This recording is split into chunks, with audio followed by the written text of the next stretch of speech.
السلام علیکم students, welcome to اندر آن لائن کلاس۔ اسٹوڈینٹس، آج کل ہمارا چیپٹر قانون کا چل رہا ہے۔ قانون کے حوالے سے آج کل ہم پڑھ رہے ہیں، تو قانون میں آپ کو ایک دفعہ پھر بتا دوں، اصول و ضوابط اور رسم و رواج کا ایسا مجموعہ جسے کسی با اختیار ادارے نے بنایا ہو، کسی با اختیار ادارے نے اس کو نافذ کیا ہو اور اس کی خلاف ورزی کی صورت میں جو ہے وہ جسمانی سزا بھی دی جا سکتی ہے۔ تو بچوں، یہاں پہ آج میں 2 کوٹیشنز کوٹ کروں گی، ایک حضرت شاہ ولی اللہ کی اور ایک امام غزالی کی، اور پھر اس کے بعد ہم پڑھیں گے قانون کے ماخذ سورسز آف لا۔ تو سب سے پہلے حضرت شاہ ولی اللہ کی کوٹیشن ہم دیکھ لیتے ہیں کہ سماجی اور مذہبی ضابطوں کا وہ مجموعہ جن کے تحت افراد معاشرہ زندگیاں گزارنا پسند کرتے ہیں اور ریاست ان ضابطوں کو تحریری شکل میں تسلیم کرے، قانون کہلاتا ہے۔ اسی طرح سے دوسری اہم کوٹیشن جو ہے وہ امام غزالی کی بھی ہے۔ امام غزالی قانون کے حوالے سے کہتے ہیں کہ معاشرے کے وہ ضابطے جن کی پابندی افراد کی اکثریت کرتی ہے قانون کہلاتے ہیں۔ تو یہ تھی 2 کوٹیشن مسلم جو فلاسفرز ہیں ان کی۔ اور اب ہم چلتے ہیں آج کا جو ہمارا بیسک ٹاپک ہے قانون کے ماخذ کی طرف۔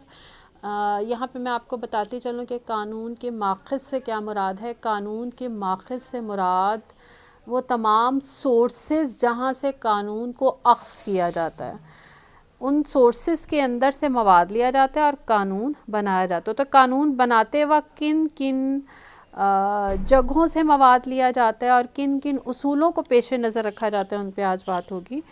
تو سب سے پہلے ہم شروع کرتے ہیں، جو پہلا پوائنٹ ہے وہ ہے رسم و رواج۔ تو رسم و رواج قانون سازی کا قدیم ترین اور بنیادی ماخذ ہے، یا یوں بھی کہا جا سکتا ہے کہ قانون کی سب سے ابتدائی شکل جو ہے وہ رسم و رواج ہی ہیں۔ ہوا کچھ یوں کہ جب انسان نے ابتدائی زندگی کا آغاز کیا تو وہ فطری ماحول تھا۔ اس فطری ماحول کے اندر کچھ ڈھیلے ڈھالے سے انداز میں اصول طے کیے گئے اور لوگ پھر انہی کے مطابق زندگی گزارنا شروع ہو گئے، اور پھر رفتہ رفتہ لوگوں نے وہ جو ڈھیلے ڈھالے سے اصول بنائے تھے نا، جن کی وہ پیروی کر رہے تھے، وہ پھیلتے چلے گئے لوگوں میں اور پھر مضبوط اور مستحکم بھی ہوتے چلے گئے۔ اور پھر جب یہی انسان اس فطری ماحول سے، فطری دور سے قبائلی دور میں داخل ہوا، تو پھر ہم نے دیکھا کہ یہ جو قوانین ہیں یہ ایک تو غیر تحریری تھے اس وقت، اور دوسرا رسم و رواج کی شکل میں موجود تھے۔ اور پھر موجود جو لوگ تھے وہ سارے کے سارے ان کی نہ صرف یہ کہ پابندی کیا کر رہے تھے، بلکہ آس پاس جتنے بھی فیصلے ہو رہے تھے وہ تمام ان رسم و رواج کو مد نظر رکھتے ہوئے کیے جا رہے تھے۔ تو قبائلی زندگی سے انسانوں نے ارتقائی مراحل طے کرنا شروع کیے، اور پھر ہم اسی طرح سے ریاستی زندگی میں داخل ہو گئے، یعنی ریاست بن گئی، ریاست کی ابتدا ہو گئی۔ تو پھر یہ جو رسم و رواج تھے، یہ جو روایات تھی، یہ جب ریاستی زندگی میں داخل ہوتی ہیں تو بہت ابتدائی وقت میں یا دور میں حکمران یا بادشاہ جو تھا وہ ان رسم و رواج کو ملحوظ خاطر رکھتے ہوئے فیصلے اور احکامات جو ہے وہ جاری کیا کرتا تھا۔ اگرچہ یہ وہ دور تھا جب ریاستوں کی بھی ابتدا ہوئی ہے، آغاز ہوا، اور زیادہ تر جگہوں پہ مطلق العنان بادشاہتیں تھیں، جہاں پہ بادشاہ کے پاس لامحدود اختیارات ہوا کرتے تھے۔ تو اس وقت جو تھا وہ قانون سازی کرنے کا اختیار بھی بادشاہ کو ہی ہوتا تھا، تو بادشاہ ہی اپنے حکم سے، اپنے فیصلے سے جو ہے وہ قانون بنا دیا کرتا تھا۔ تو اس وقت میں حکمران جو ہیں وہ رسم و رواج جو معاشرے کے اندر موجود تھے ان کا خیال رکھا کرتے تھے، اور کوئی ایسا حکم جاری نہیں کرتے تھے جو اس وقت معاشرے کے اندر رسم و رواج موجود تھے ان کے خلاف ہو۔ تو قانون سازی کے آج کے جدید دور میں بھی ہم رسم و رواج کی اہمیت سے انکار نہیں کر سکتے، کیونکہ موجودہ دور میں بھی ریاست جو ہے وہ رسم و رواج کو مد نظر رکھ کے قوانین بناتی ہے، کیونکہ رسم و رواج بنیادی طور پہ لوگوں کی وہ تسلیم شدہ عادات ہوتی ہیں ایسے قوانین جو عوام کے رسم و رواج کے مطابق ہوں گے، لوگ بخوشی ان کو مانیں گے، ان پہ عمل کریں گے، اور ایسے جو ان کے رسم و رواج کے برخلاف ہوں گے ان کو وہ بخوشی تسلیم بھی نہیں کرتے اور اس پر عمل کرنے سے بھی گریز کرتے ہیں۔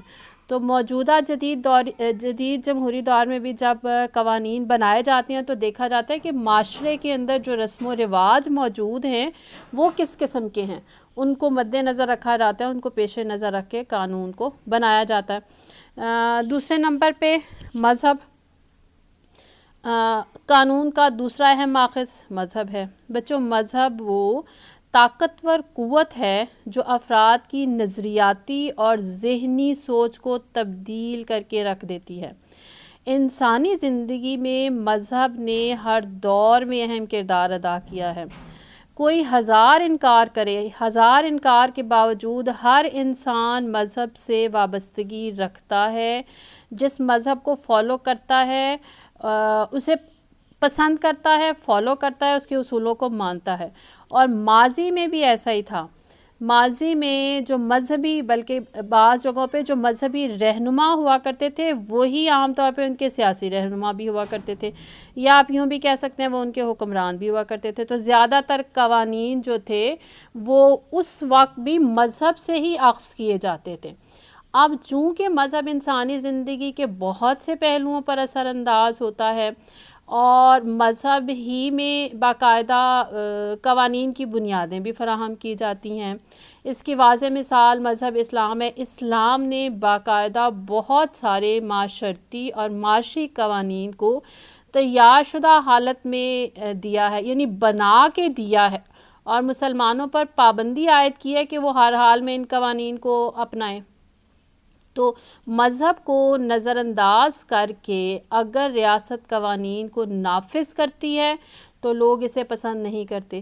ایسا کرنے میں ایک اور نقصان بھی ہوتا ہے، وہ یہ ہوتا ہے کہ حکومت اور عوام کے درمیان اختلافات بڑھ جاتے ہیں، نفرت بڑھنے لگتی ہے، لوگ اس قانون کو ماننے سے انکار کر دیتے ہیں، اور پھر اسی طرح سے ریاست کے اندر انتشار، افراتفری اور بے چینی بھی بڑھنے لگتی ہے کہ ریاست نے قانون بنایا اور اب لوگ اس پہ عمل درآمد نہیں کر رہے، تو یہ پھر ریاست کی بنیادیں بھی کمزور اس سے ہو جاتی ہیں۔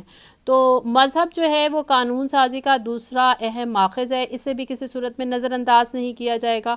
مذہبی اصولوں سے مطابقت رکھتے ہوئے قوانین بنائے جائیں گے۔ کسی بھی شخص کو اس کے مذہبی اصولوں کے برخلاف جو قوانین بنائے گئے ہیں اس پہ عمل درآمد کے لیے مجبور نہیں کیا جا سکتا، کیونکہ وہ اس پہ عمل کرے گا ہی نہیں۔ جتنا بھی ترقی یافتہ دور ہو جائے، ہر صورت میں مذہبی اصولوں کے مطابق بنائے گئے قوانین پہ ہی عمل درآمد ہوگا۔ پھر ہم اس کے بعد دیکھتے ہیں عدالتی فیصلے۔ تو قوانین بنانے کا بنیادی مقصد یہ ہوتا ہے کہ معاشرے کے جو افراد ہیں ان کو ظلم سے، زیادتی سے بچایا جائے، اور اسی مقصد کے لیے ہر ملک نے اپنے ہاں وسیع پیمانے پہ ایک عدالتی نظام بنایا ہوا ہوتا ہے، اسے قائم کیا ہوا ہوتا ہے۔ تو اب عدالتی فیصلے کچھ اس طرح سے قانون سازی میں اہم کردار ادا کرتے ہیں۔ یہاں پہ تھوڑا سا اس کو سمجھ لیجئے گا کہ اگر عدالت کے سامنے ایسا مقدمہ پیش کر دیا جائے جس میں قانون موجود ہے، لیکن اعلیٰ عدالت کا جج محسوس کرتا ہے کہ اس قانون کے تحت اگر وہ فیصلہ کرتا ہے تو عدل کے تقاضے پورے نہیں ہوں گے، یا قانون جو ہے وہ واضح نہیں ہے، قانون کی وضاحت کی ضرورت ہے، تو پھر ایسے میں جو جج صاحبان ہیں وہ اپنی عقل، اپنی فہم، اپنی فراست، اپنی قانونی مہارت کو استعمال کرتے ہیں اور جو موجود قانون ہوتا ہے اس کی وضاحت اور تشریح کرتے ہوئے فیصلہ کر دیتے ہیں۔ تو اب جو پہلے سے موجود قانون تھا اس کی وضاحت اور تشریح کی اور ایک نیا قانون جو ہے وہ بن گیا۔ تو یہ قانون جو ہے یہ آئندہ آنے والی عدالتوں کے لیے، جج صاحبان کے لیے نظیر کی حیثیت رکھتا ہے، وہ اسے قانون کی طرح ہی مانتے سمجھتے اور اس کے مطابق فیصلہ کرتے ہیں۔ تو یہ ججز کے قلم سے بنا ہوا یا ججز کا بنایا ہوا قانون بھی کہلاتا ہے۔ تو جو عدالتی فیصلے ہیں اس میں ایک بار پھر میں آپ کو کلیئر کر دوں کہ بعض اوقات عدلیہ کے سامنے ایسے مقدمات آ جاتے ہیں جن سے متعلق قانون جو ہے وہ واضح نہیں ہے، وضاحت نہیں ہو رہی، اور اگر اسی کے مطابق فیصلہ کیا جائے گا تو پھر انصاف کے تقاضے جو ہیں وہ پورے نہیں ہوں گے۔ تو عدالتی فیصلے جو قانون کی وضاحت اور تشریع یا عدل کے تقاضوں کو پورا کرنے کے ضمن میں کیے گئے، ان سے نئے قوانین بنے۔ تو یہ عدالتی فیصلے ہیں، ان کو بھی کسی صورت میں نظر انداز نہیں کیا جائے گا۔ پھر اس کے بعد اصول معدلت یا عدل و انصاف، ایکویٹی بھی اس کو کہتے ہیں۔ تو اس کو تھوڑا سا میں، یہ بھی عدالتی فیصلوں سے ملتا جلتا ہے، یہاں پہ میں اس کو تھوڑا سا ایکسپلین کر دوں۔ معدلت کا جو لفظ ہے یہ عربی زبان کا لفظ ہے اور اس کے معنی ہے عدل و انصاف کرنا۔ تو بعض اوقات جج صاحبان کے سامنے ایسے مقدمات آ جاتے ہیں جن سے پہلے جن کے بارے میں یا تو قانون موجود ہی نہیں ہوتا، ٹھیک ہے، اور اگر قانون موجود ہے تو وہ اس قدر پرانا اور فرسودہ ہو چکا ہے کہ اگر اس پہ عمل کیا جائے گا تو لگے گا کہ ناانصافی ہوئی یا انصاف نہیں ہوا، یا جو تقاضے ہیں وہ پورے نہیں ہوئے۔ تو ایسے میں ایک بار پھر جج صاحبان اپنا علم، اپنا تجربہ، اپنی قانونی مہارت اس کو استعمال کریں گے اور عدل و انصاف کے ساتھ فیصلہ کریں گے۔ اب بھی ایک نیا قانون جو ہے وہ بن رہا ہے۔ تو اصول معدلت میں یا عدل و انصاف میں یا ایکویلٹی میں کیا ہوتا ہے کہ قانون یا تو موجود ہی نہیں ہوتا، یا اگر موجود ہو تو بہت فرسودہ ہو چکا ہوتا ہے۔ تو لیکن چونکہ مقدمہ ان کے پاس سماعت کے لیے آیا ہے اور اب انہوں نے فیصلہ کرنا ہے، تو یہاں پہ وہ اپنی قانونی مہارت کو استعمال کریں گے، اپنے علم کو استعمال کریں گے، اپنی قابلیت کو استعمال کریں گے اور ایک نیا فیصلہ کر دیں گے۔ یہ جو نیا فیصلہ ہے یہ ایک نیا قانون ہے۔ تو عدل و انصاف جو ہے یہ بھی قانون سازی میں اہم کردار ادا کرتا ہے۔ اب اس کے بعد ہم دیکھ لیتے ہیں علمی تشریحات۔ علمی تشریحات کی اہمیت سے بھی انکار نہیں کیا جا سکتا۔ قانون سازی کا اہم ماخذ ہیں علمی تشریحات۔ دنیا کے مختلف اگر ملک دیکھے جائیں تو ان میں قانونی ماہرین موجود ہیں، ممتاز قانون دان موجود ہیں، پھر ان کی علمی تشریحات کتابی شکل میں موجود ہیں اور اس میں انہوں نے اپنے حالات، جو اس وقت موجود حالات تھے، جو مذہبی تقاضے تھے، ان کو مد نظر رکھ کے جو قوانین موجود تھے ان کی نئی نئی تشریحات کی ہیں۔ اور ایسا اس لیے ہوتا ہے کیونکہ آپ سب جانتے ہیں ہم انسانی معاشرے میں رہتے ہیں اور انسانی معاشرہ جو ہے وہ مسلسل ارتقائی منازل طے کرتا ہے، بہت سارے چینجز آتے ہیں، ضروریات بدلتی ہیں، نئی نئی ضروریات پیدا ہوتی ہیں، نئے نئے تقاضے سامنے آتے ہیں، تو ایسے میں قوانین کی ضرورت محسوس ہوتی ہے۔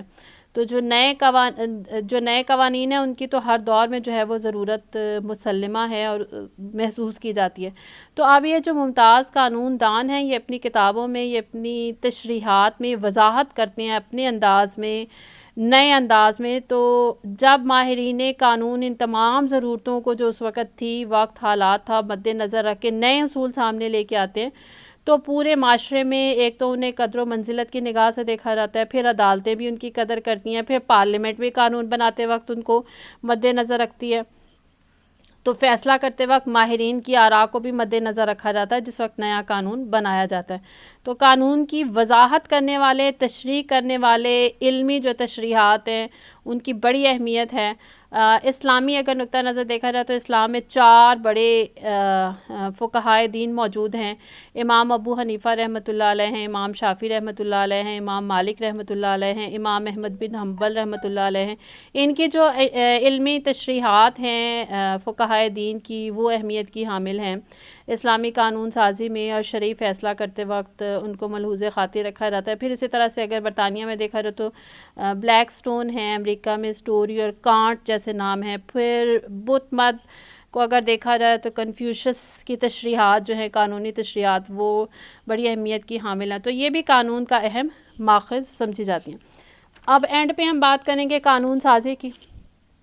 پارلیمنٹ قانون سازی کرتی ہے، یہ بھی چھٹا اور آخری اور اہم ماخذ ہے قانون سازی کا، جو پارلیمنٹ کی جانب سے کی جاتی ہے۔ جمہوری ملکوں کے اندر الیکشنز ہوتے ہیں، عوام اپنی مرضی سے پارلیمنٹ کے نمائندوں کو منتخب کرتے ہیں۔ پارلیمنٹ کو بنیادی طور پہ قانون سازی کا کام یا فریضہ ہی دیا جاتا ہے کہ وہ ملکی ضروریات کو پورا کرنے کے لیے، قانونی ضروریات کو پورا کرنے کے لیے قانون سازی کرے۔ پارلیمنٹ یا مقننہ کو یہ جو اختیار دیا جاتا ہے، اس میں وہ پرانے قوانین جو حالات کا ساتھ نہیں دے رہے ہوتے ان میں تبدیلی کر کے پرانے قوانین کو ختم کر سکتے ہیں اور ان کی جگہ پہ نئے قوانین بھی بنا سکتے ہیں۔ تو پارلیمنٹ جس طرح سے بھی مناسب سمجھے قوانین بنانے کی مجاز ہے وہ بنا سکتی ہے. پارلیمنٹ کے بنائے ہوئے قوانین جو ہے وہ مختلف اداروں کے لیے بیس بنیاد فراہم کر رہے ہوتے ہیں. پھر عدلیہ بھی انہی کے مطابق جو ہے وہ فیصلے کر رہی ہوتی ہے, شہریوں کو انصاف فراہم کر رہی ہوتی ہے. تو قوانین کا جو بنیادی ڈھانچہ ہے وہ ملکی ضروریات کے مطابق ہو, اور پھر تمام ادارے بہتر انداز سے کام کر سکیں. ان کی کارکردگی اسی وقت بہتر ہوگی جب بہترین انداز سے قانون سازی کا کام کیا جائے گا اور قانونی ڈھانچہ موجود ہوگا. تو بچوں یہ تھا ہمارا آج کا ٹاپک, قانون کے ماخذ, جس میں ہم نے دیکھا کہ قانون کو بناتے وقت, نئے جو قوانین بنائے جائیں گے ان کو بناتے وقت معاشرے کے اندر جو رسم و رواج ہیں ان کو ملحوظ خاطر رکھا جائے گا. ان کے برخلاف جو ہے وہ کوئی بھی قانون نہیں بنایا جا سکتا. ظالم سے ظالم اور جابر سے جابر حکمران بھی اگر ہے اور وہ قانون بناتا ہے تو یہ دیکھتا ہے کہ سوسائٹی اور معاشرے کے اندر جو رسم و رواج موجود ہیں ان سے مطابقت رکھتے ہوئے قوانین ہوں, کیونکہ لوگ اس کو پھر بخوشی تسلیم بھی کرتے ہیں, پھر اس پہ عمل بھی کرتے ہیں. تو وہ کبھی بھی ان کے برخلاف, رسم و رواج کے برخلاف قانون سازی نہیں کرتے یا نہیں کر سکتے. پھر دوسرا اہم ماخذ تھا مذہب. مذہب کو مد نظر رکھتے ہوئے, مذہبی اصولوں کو مد نظر رکھتے ہوئے قانون سازی ہوگی. مذہب کے برخلاف کوئی بھی قانون بنا کے کسی بھی کمیونٹی سے بزور طاقت بھی امپلیمنٹ نہیں کروایا جا سکتا. تو ہر صورت میں مذہبی اصولوں کو مد نظر رکھا جائے گا اور اس کے مطابق ہی قانون بنایا جائے گا.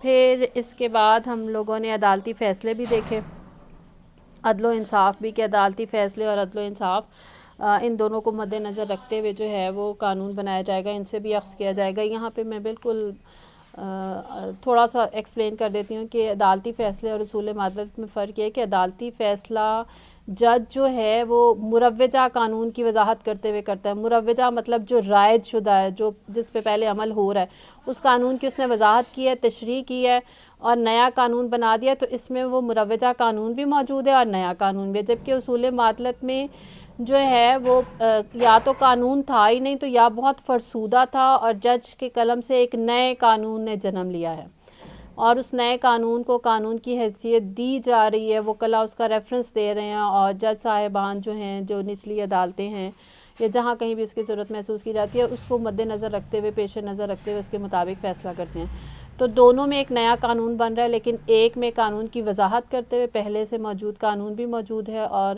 وضاحت کرتے ہوئے نیا قانون بن گیا, اور ایک جگہ پہ قانون ہے ہی نہیں یا فرسودہ ہو چکا ہے, بہت پرانا ہو چکا ہے کہ عدل و انصاف کے تقاضے پورے نہیں ہوں گے, تو تب بھی نیا قانون بن رہا ہے.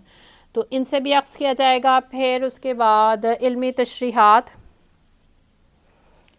اور علمی تشریحات جو ہیں یہ ممتاز قانون دانوں کی ہوتی ہیں, تو ان کو بھی مد نظر رکھا جاتا ہے. اس میں ان کی آراء شامل ہوتی ہے, وضاحت ہوتی ہے, اور اسی کے مطابق جو ہے وہ پھر قانون سازی, پارلیمنٹ بھی قانون سازی کرتے وقت علمی تشریحات کو ملحوظ خاطر رکھتے ہیں. پھر قانون سازی موجودہ دور کے اندر جو ہے وہ جدید جمہوری دور کے اندر پارلیمنٹ کی ذمہ داری ہے کہ وہ عوامی ضروریات, خواہشات کے مطابق جو ہے وہ قانون بنائے. ضمن میں وہ پرانے قوانین جو ہیں ان میں تبدیلی بھی کر سکتی ہے اور نئے قوانین بھی بنا سکتی ہے. تو یہ تھے قانون کے ماخذ کے قانون بناتے وقت قانون کو کہاں کہاں سے اخذ کیا جا سکتا ہے.